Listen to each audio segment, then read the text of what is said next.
just came to say hello.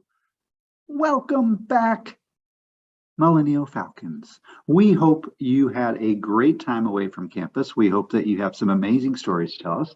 And even if you don't have amazing, we hope that you just are coming back relaxed, rejuvenated, and ready for this final stretch of our fourth quarter for the school year of 2021-2022. A couple things right off the bat. It is Tuesday, March 15th, 2022.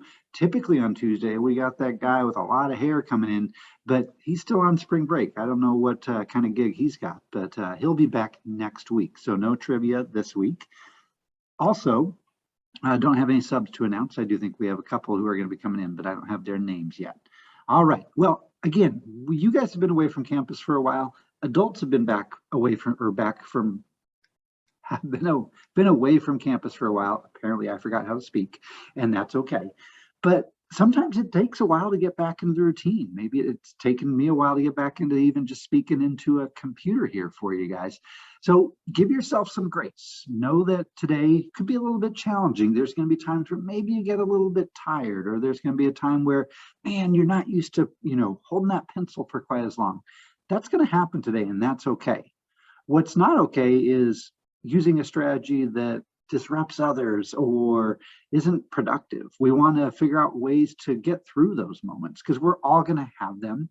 And that's just part of being a human, and that's part of getting back into the routine of things. So think back to some of the strategies that we've shared with you here on announcements. I know Miss M has taught us great breathing techniques.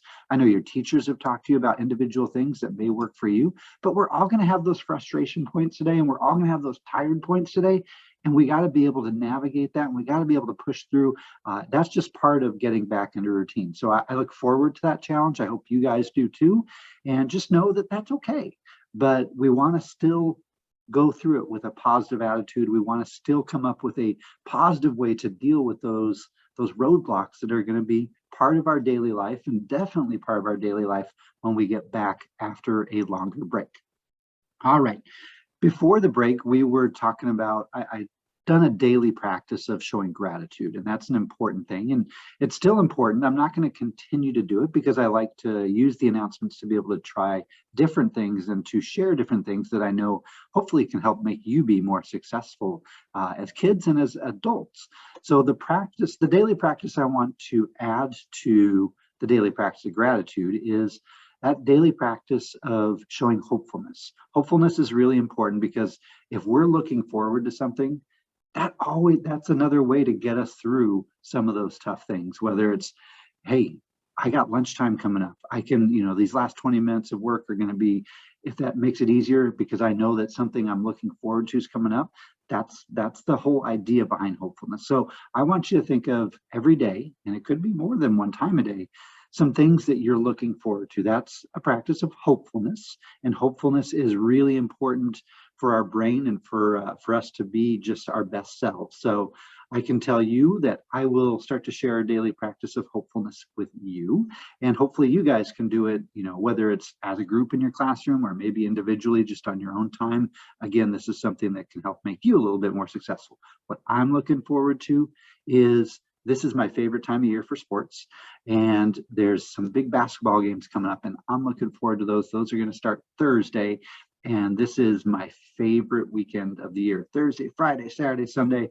I won't be doing a lot else other than watching some basketball and looking for some fun. So that's what I'm looking forward to. I don't know about you, but again, join me on this journey of doing a daily practice of hopefulness and practicing something you're looking forward to. It will make you a better person. All right. Hey, it's a new quarter. We want some new things going on for you. And we've got something that we're going to put out in 2 days. And this is, we're calling it the recess cart right now. We haven't come up with a great name for it. And I wanted to do I guess I'll do that, gratitude. I wanted to do a special thank you to Miss Iorio who put this together. And if you've been at Millennial for a while, you know that we have had something in the past called alternative recess. This was something that happened up on the stage, and kids had the opportunity to go up there to play during their lunch recess time rather than going outside. Going outside's great. We want fresh air. We want to run around, but there's times where we're like, you know what? I'd rather just do something that's maybe more artistic or maybe play an inside game. So we're going to bring this back, but we're not going to do it on the stage. We're actually going to do it out on the patio. And the patio is that area where we have about 8 red tables right outside the multi-purpose room. It's nice and shaded, and we're going to have the recess cart out there every day.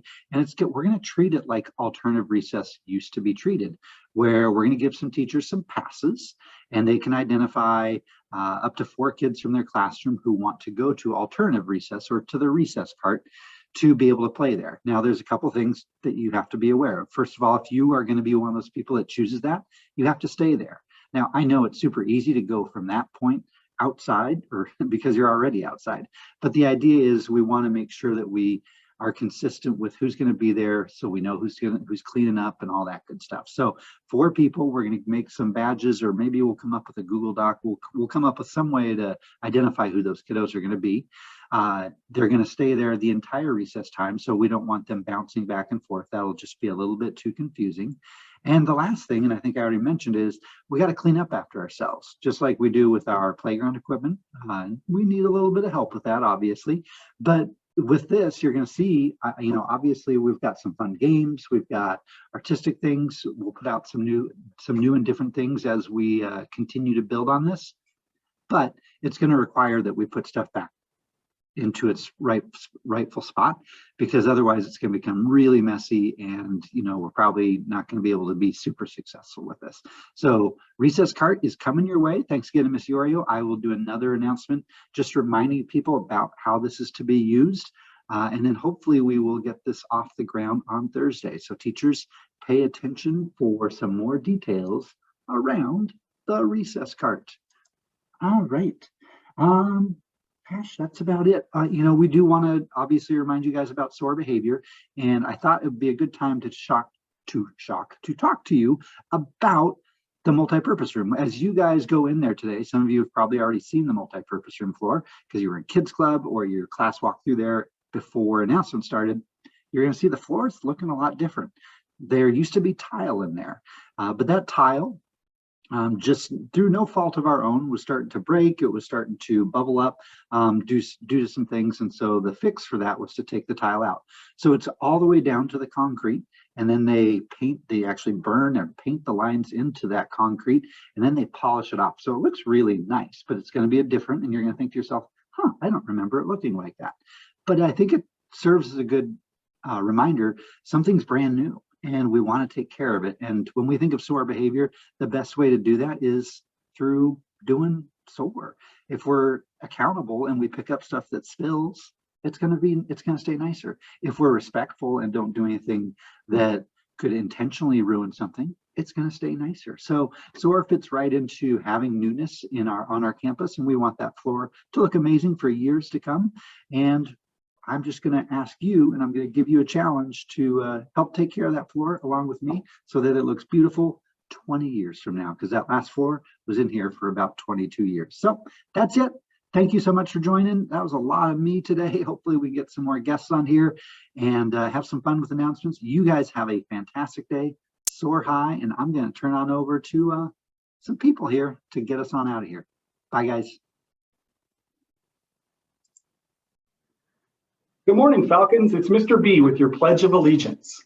Go ahead and please stand up. Take your right hand, place it over your heart. Ready? Begin. I pledge allegiance to the flag of the United States of America and to the republic for which it stands, one nation, under God, indivisible, with liberty and justice for all. Okay, please remain standing for a moment of silence. Great job. Now we're going to turn it over to Flash for our Millennial Pledge. I pledge to be a Millennial Falcon. Watch me soar. Safe, organized, accountable, respectful are my main four.